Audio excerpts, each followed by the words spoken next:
protagonistas, porque OBS FM, la 90.1 para la Ciudad de La Plata y la región, y por AM 1520, la voz regional para gran parte de la provincia de Buenos Aires. A esta hora le queremos agradecer al doctor epidemiólogo, estamos hablando de Eduardo López, que nos atienda. Doctor, gracias por atendernos. Gustavo Sacañino lo saluda. ¿Cómo le va, Gustavo? Muy buenas tardes. ¿Qué dice usted? Bien, Eduardo. Bueno, cansado de escucharlo, con recomendaciones, siempre prestándole atención. Por eso lo queríamos consultar, porque me parece que es una de las voces más autorizadas, en su momento asesorando al gobierno, encabezando un grupo de asesores en lo que tenía que ver con la salud, con el tema de la pandemia. Y esto que ha decidido hoy el gobierno, para mí fue una sorpresa, a lo mejor para otros no, esta decisión de no usar el tapaboca al aire libre, si es que se mantiene la distancia y otras medidas de apertura que cuesta a lo mejor entender que de golpe todo se pueda flexibilizar de esta manera, o tenemos o no hay informaciones que nosotros tenemos y a partir de ahí desconocemos y nos sorprende esta decisión. Eduardo, ¿qué es lo que podemos responder a todo esto?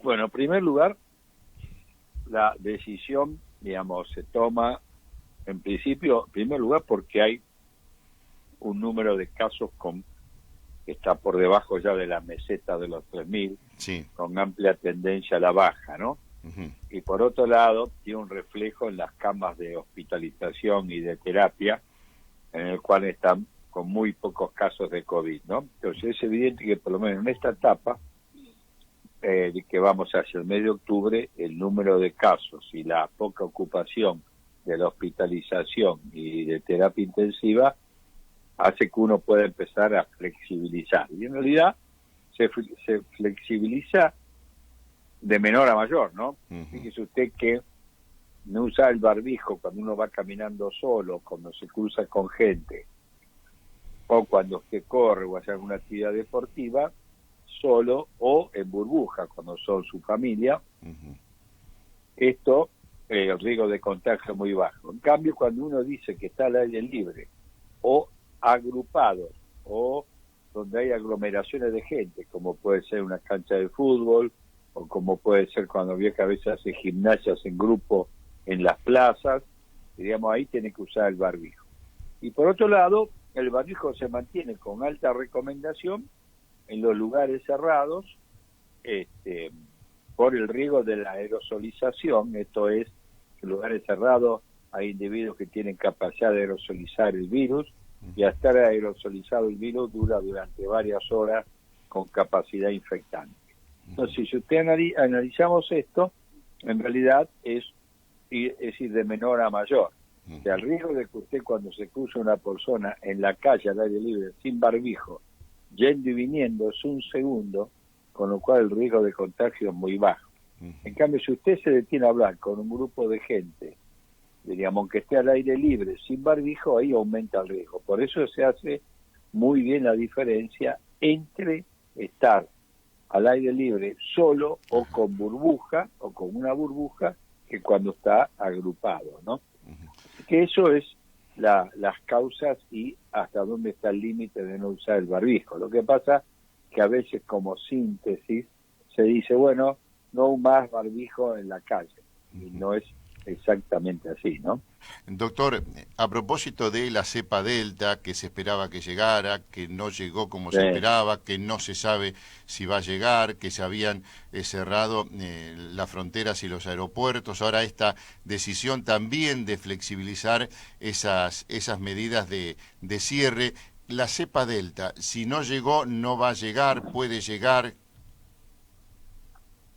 A ver, eso es hacer futurología. Nosotros, yo en realidad, lo que sí le puedo decir lo que está ocurriendo hasta hoy con la cepa Delta. Sí. La variante Delta está circulando no predominante y acotada, o sea, limitada. Le explico cómo es. Sí. De todas las secuenciaciones, la variante Delta representa no más allá entre el 5 y el 10% de los aislamientos que se estudiaron. Todavía en Argentina el más frecuente es la cepa que antes se llamaba Manaus, que hoy se llama Gamma, y en su lugar de lo que antes se llamaba cepa andina, que hoy se llama lambda. Sí. Y los casos que tuvimos de Delta son, la mayoría empezaron importados o brotes que ocurrieron, por ejemplo, en Córdoba, que lo han podido frenar bien, bloquear, y lo que ocurrió en la escuela acá en la ciudad de Buenos Aires con la cepa, con la escuela OR, que también hasta hoy los casos no han aumentado. Y después algunos casos en el interior. Quiere decir que hoy la variante Delta, que es una variante siempre preocupante por la alta capacidad de transmitirse, está circulando en la Argentina en menor medida. ¿Qué significa esto? Que tenemos que estar atentos, que tenemos que seguir testeando y que tenemos que utilizar la mejor herramienta contra la cepa Delta, que es la vacunación con 2 dosis. En la medida que la gente se vacune con 2 dosis, el riesgo de transmisión de la Delta y por lo menos de contagiar y dar enfermedad grave baja en forma significativa, ¿no? Doctor, usted habló de los testeos. Tengo entendido, por lo menos no nos ha llegado la información de la cantidad de testeos en los últimos tiempos que se está haciendo, y en base a eso los números de contagios que se van dando a conocer. ¿Por alguna cuestión en especial no se dan a conocer los testeos? ¿Tiene que ver con una cuestión de carga? ¿Qué podemos responder al respecto? No, la verdad, honestamente no tengo respuesta para eso. Creo que diríamos, sé que los testeos hasta hace 3 semanas atrás se habían aumentado bastante, o sea, los testeos. Testear siempre puede ser un número bajo, pero los países que han logrado bloquear la cepa Delta lo hicieron a través de alto número de testeos y de vacunación con 2 dosis, ¿no? Ahora, no sé si ahora no se están informando, bueno, habría que preguntar a la autoridad competente, ¿no? Usted dijo no es hacer futurología, pero se conocen casos, usted me va a corregir si esto no es así, doctor, en Suiza, Sí. por ejemplo, de una apertura más masiva y después ciertos cierres por el aumento de contagiosidad con la cepa Delta. El hecho de ver lo que pasa en otras partes del mundo, tener esa posibilidad, no siempre se da como para tomar las precauciones que pueda rebotar en la Argentina. Es una buena observación. Yo le diría que en este aspecto creo que uno tiene que estar todavía con una flexibilidad vigilada, ¿no? Ajá. Y monitoreada, a ver cómo aparece. Si el número de casos aumenta, bueno, uno tendrá que ir tomando la medida y si es necesario volver para atrás, se volverá. Pero la verdad, tuvimos 40 y pico mil casos, que fue el pico, y hoy tenemos 2.000. Digo, uno puede flexibilizar alguna medida. Y por otro lado, si uno analiza hoy mismo en La Plata o en Chascomús, va a ver que mucha gente se autoflexibilizó, diríamos, ¿no? Los barbijos se usan con menos ahínco que antes y que las reuniones, diríamos, se han aumentado el número. Así que creo que la flexibilización es buena, pero hay que monitorear el cumplimiento y hay que monitorear cómo viene el número de casos, ¿no? Y hay que aumentar inexorablemente la vacunación con 2 dosis.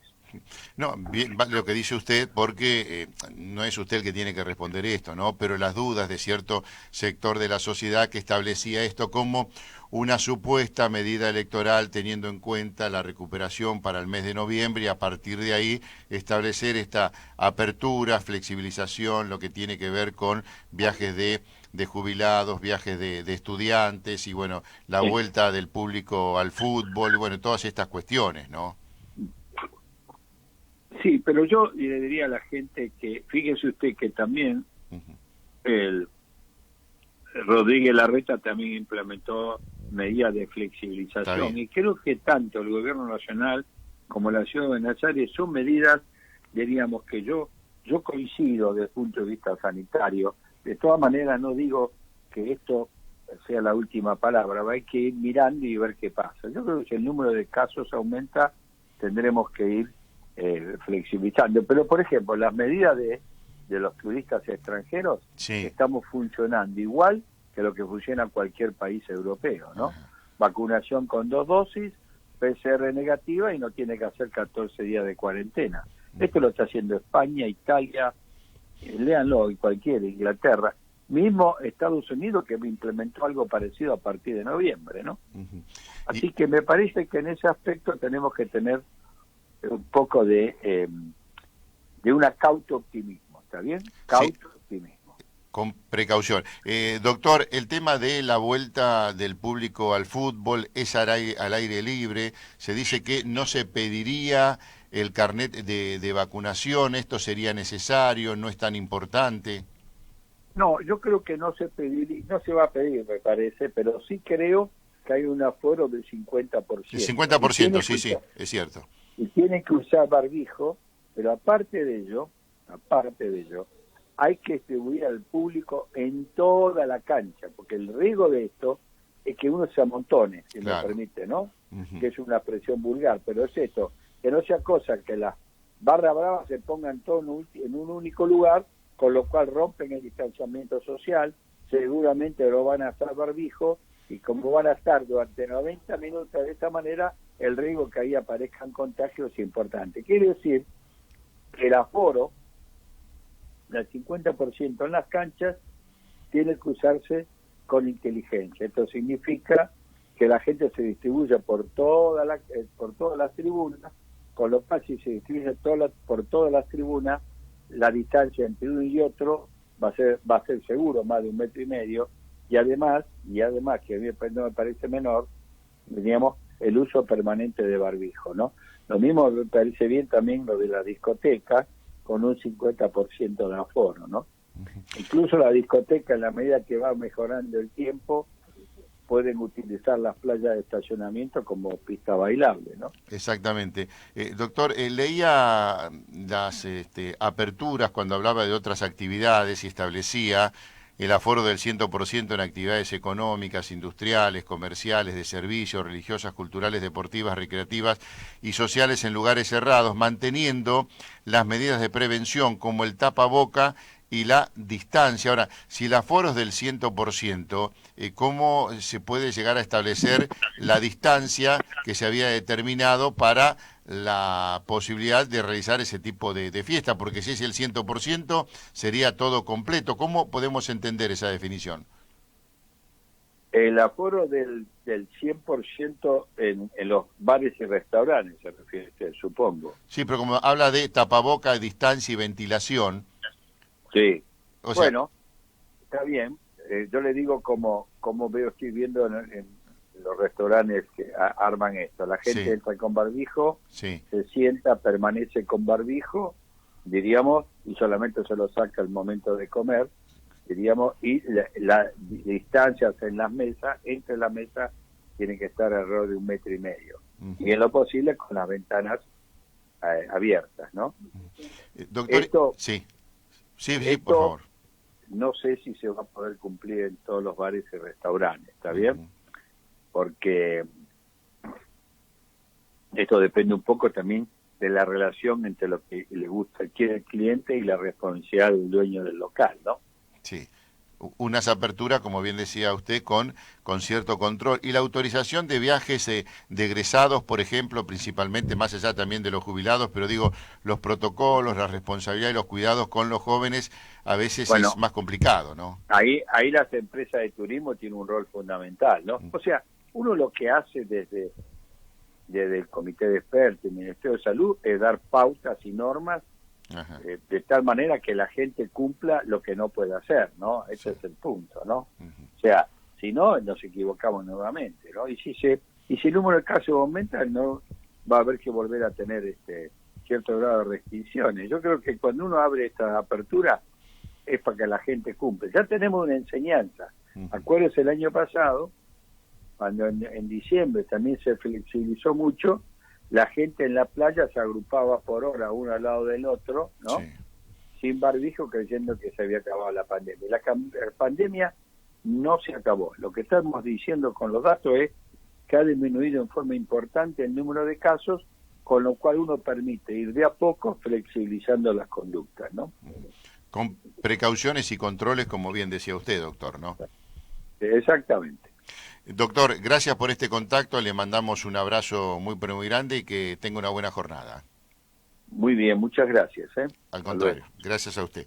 El infectólogo, el doctor Eduardo López, asesor del gobierno nacional, uno de los principales asesores, de los primeros, de los pioneros que ha tenido el gobierno nacional, bueno, de alguna manera explicando los porqués de estas flexibilizaciones, pero estableciendo una especie de cuidado y control respecto a lo que puede llegar a pasar, porque si aumentan el número de casos hay que dar marcha atrás, dijo el doctor Eduardo López.